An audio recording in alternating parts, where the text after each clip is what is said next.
Hello বন্ধুরা, গ্রামের রান্না পিয়ালির সঙ্গে সকলকে স্বাগত জানাচ্ছি। আজকে মুসুরি ডালের দুর্দান্ত একটা রেসিপি তোমাদের সাথে শেয়ার করব। ভিডিওটা স্কিপ করবে না, প্রথম থেকে শেষ পর্যন্ত দেখার অনুরোধ রইল। আমরা সবসময় একরকম ডাল খেতে খেতে যখন মুখে অরুচি চলে আসে তখন কিন্তু একটু অন্যরকমভাবে ডালটা রান্না করা যায়। এখানে ডালটা দেখো আমি বাটির মধ্যে নিয়ে নিলাম, কারণ ডালটা রান্না করার আগে কিন্তু ভালো করে ধুয়ে নিতে হবে। আর ডালের মধ্যে কিন্তু একটা পাউডার থাকে, এই পাউডার শুধু ডালটা যদি আমরা রান্না করি তাহলে কিন্তু আমাদের পেটটা খারাপ হতে পারে।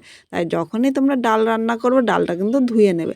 এবার পরিষ্কার জল দিয়ে ডালটা আমি 3 থেকে 4 বার ধুয়ে নেবো। দেখবে ডালটা যখন ধোবে এর মধ্যে কিন্তু একটা সাদা সাদা পাউডার থাকে, সেই পাউডারটা পরিষ্কার করে ধুয়ে নিতে হবে। এখানে ডালটা আমি পরিষ্কার জল দিয়ে 3 বার ধুয়ে নিয়ে এসেছি। এবার এখানে একটা কড়াই বসিয়ে দিলাম, কড়াইয়ের মধ্যে আমি জল নিয়ে নিলাম। এখানে জলটা একটু পরিমাণে বেশি নিয়েছি। এবার এর মধ্যে হাফ চামচের কম একটু লবণ দিলাম, লবণটা জলের সাথে নেড়ে চেড়ে মিশিয়ে নিয়েছি। এখন জলটা মিডিয়াম গরম করতে হবে। এই ঠান্ডা জলে কিন্তু ডালটা দেওয়া যাবে না, ঠান্ডা জলে ডালটা দিলে কিন্তু ডালটা শক্ত থাকবে আর সেদ্ধ হবে না, খেতেও ভালো লাগবে না। এখানে দেখো জলটা কিন্তু আমি মিডিয়াম গরম করে নিয়েছি। এবার এখানে যে ডালটা আমি ধুয়ে রেখেছিলাম এর মধ্যে ডালটা আমি নিয়ে নিলাম। এখন ঢাকা দিয়ে মিডিয়াম টু হাই আগুনে 5 থেকে 7 মিনিট আমি ডালটা সেদ্ধ করে নেব। আর ডালটা কিন্তু একদম গোটা গোটা রাখবো। 5 মিনিট পর চলে এসেছি, এখানে দেখো ডালটা কিন্তু সেদ্ধ হয়ে গিয়েছে। আর এরকমভাবে সেদ্ধ করতে হবে, ডালটা কিন্তু একদম গলিয়ে ফেলিনি। এখানে দেখো তোমাদের একবার দেখিয়ে দিলাম ডালটা সেদ্ধ হয়ে গিয়েছে, কিন্তু ডালটা গোটা গোটা রয়েছে। এখন আমি এই ডালটা নামিয়ে নিলাম, আবারও কড়াইটা বসিয়ে দিয়েছি। এবার কড়াইয়ের মধ্যে আমি সর্ষের তেল নিয়ে নিলাম, আর এই রান্নাটা কিন্তু সর্ষের তেল দিয়েই বেশি ভালো লাগবে। তেলটা গরম হয়ে গিয়েছে, এখানে 3টে শুকনো লঙ্কা নিয়েছি।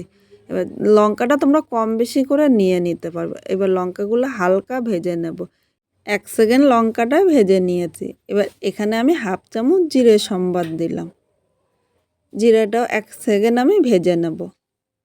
এরপর এই জায়গায় মাঝারি সাইজের একটা পেঁয়াজ কুচি নিয়েছি। পেঁয়াজটা এর সাথে নেড়ে চেড়ে 1 থেকে 2 সেকেন্ড হালকা লাল করে ভেজে নিতে হবে, খুব বেশি কিন্তু ভাজবো না। পেঁয়াজ ভাজার সময় এখানে সামান্য একটু লবণ দিলাম, এই লবণ দেওয়াতে পেঁয়াজটা কিন্তু খুব তাড়াতাড়ি নরম হয়ে যাবে। এর সাথে অল্প আমি হলুদ নিয়েছি। এই হলুদ ও পেঁয়াজটা যদি ভাজি, পেঁয়াজের ভাজা কালারটা কিন্তু খুব সুন্দর হবে। এইভাবে পেঁয়াজটা আরও 1 থেকে 2 মিনিট আমি ভেজে নেব। এখানে দেখো পেঁয়াজটা ভাজা হয়ে গিয়েছে, আর এর থেকে কিন্তু বেশি ভাজবো না। এখন আমি লঙ্কাগুলো মাঝখান থেকে এরকম হাফ করে নিচ্ছি, কারণ তাহলে এর ঝালটা কিন্তু ডালের মধ্যে চলে আসবে। ইচ্ছে করলে লঙ্কাটা তোমরা আগেও ভেঙে দিতে পারো। এখানে 3টে লঙ্কায় আমি ভেঙে নিয়েছি। এবার এই জায়গায় আমি হাফ চামচ আদা কুচি নিয়েছি। আর এই ডালটা রান্না করতে কিন্তু তোমরা আদা কুচি দেবে, আদা বাটা দেবে না। আদা বাটা দিলে খেতে ভালো লাগবে না। এর সাথে 7-8 কোয়া রসুন কুচি দিয়েছি। আদা ও রসুন কিন্তু কুচি বা গ্রেট করে নেবে, একদম বাটলে ভালো লাগে না খেতে। এবার আমি এই জায়গায় মাঝারি সাইজের একটা টমেটো কুচি নিয়েছি। আজকে একদম অন্যরকমভাবে ডালটা রান্না করছি। এইভাবে রান্না করলে খেতে কিন্তু দুর্দান্ত লাগবে। ও সামান্য একটু লবণ দিলাম। এই লবণ দেওয়াতে টমেটোর সাথে লবণটা মিশিয়ে নিলে টমেটোটা কিন্তু খুব তাড়াতাড়ি নরম হয়ে যাবে। সব কিছুর সাথে নেড়ে চেড়ে নিলে এখন ঢাকা দিয়ে 1 মিনিট কষিয়ে নেবো, তাহলে টমেটোটা কিন্তু খুব সুন্দরভাবে পেঁয়াজের সাথে মিশে যাবে। 1 মিনিট পর আমি ঢাকনিটা তুলে নিলাম। এবার একটু নেড়ে চেড়ে নিলাম, নাহলে নিচে দিয়ে লেগে যাবে। এখানে দেখো টমেটোটা কিন্তু অনেকটা নরম হয়ে গিয়েছে। এবার এই জায়গায় সামান্য একটু জল দিলাম, নাহলে কিন্তু নিচে দিয়ে ধরে যেতে পারে।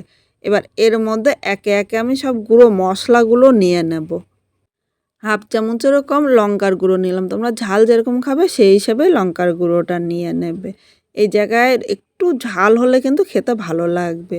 এরপর আমি প্রয়োজন মতো হলুদ নিয়েছি, স্বাদ অনুযায়ী লবণ নিলাম, হাফ চামচ জিরের গুঁড়ো। যতটা জিরের গুঁড়ো নিয়েছি তার 3 ভাগের 1 ভাগ আমি ধনিয়ার গুঁড়ো নিলাম। তোমরা ভাবছো যে ডাল রান্না করছে তার মধ্যে আবার এত মশলা দিতে হয় নাকি? বন্ধুরা, একদম নতুন ডাল তোমাদের সাথে শেয়ার করছি। আমরা যখন একরকমভাবে ডাল খাই, একরকম খেতে খেতে মুখে অরুচি চলে আসে, তখন কিন্তু একদিন অন্যরকমভাবে ডাল রান্না করতে পারো। আর এইভাবে রান্না করলে ভাত বা রুটি দুটোর সাথে কিন্তু দুর্দান্ত লাগবে। অবশ্য বাড়িতে একবার ট্রাই করো, আর খেয়ে কীরকম লাগলো কমেন্ট করে জানাতে কিন্তু ভুলো না। এবার সব মশলাগুলো আমি 2 থেকে 3 মিনিট ভালো করে কষিয়ে নেব। আর মশলা কষানো যত সুন্দর হবে এটা খেতে কিন্তু ততটাই ভালো লাগবে। মশলাটা দেখো কষিয়ে নিয়েছে আর মশলার থেকে তেলও ছেড়ে দিয়েছে। মশলা থেকে সুন্দর একটা গন্ধ বেরিয়েছে। এইভাবে তোমরাও কিন্তু মিডিয়াম আগুনে মশলাটা কষাবে। এবার এই জায়গায় একটু রাঁধুনি সম্বাদ দিলাম।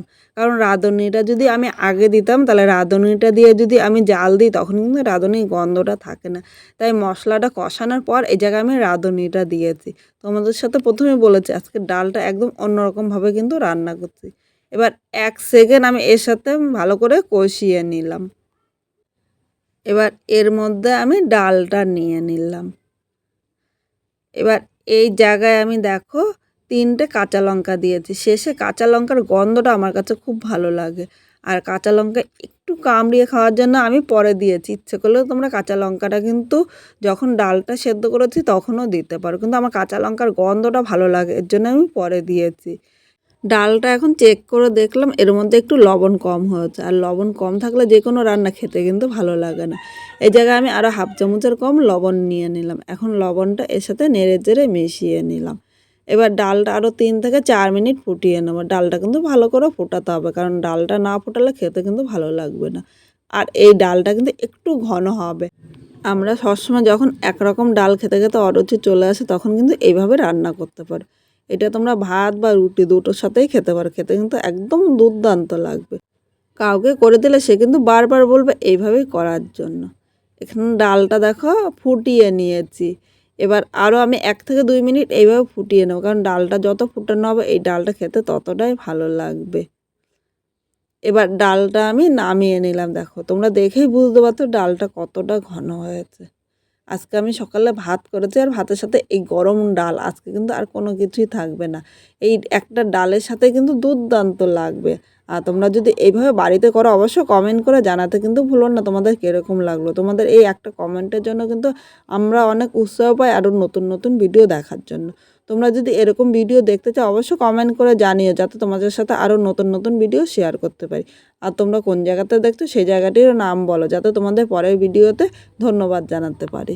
পুরো ভিডিওটা দেখার জন্য তোমাদের অসংখ্য ধন্যবাদ।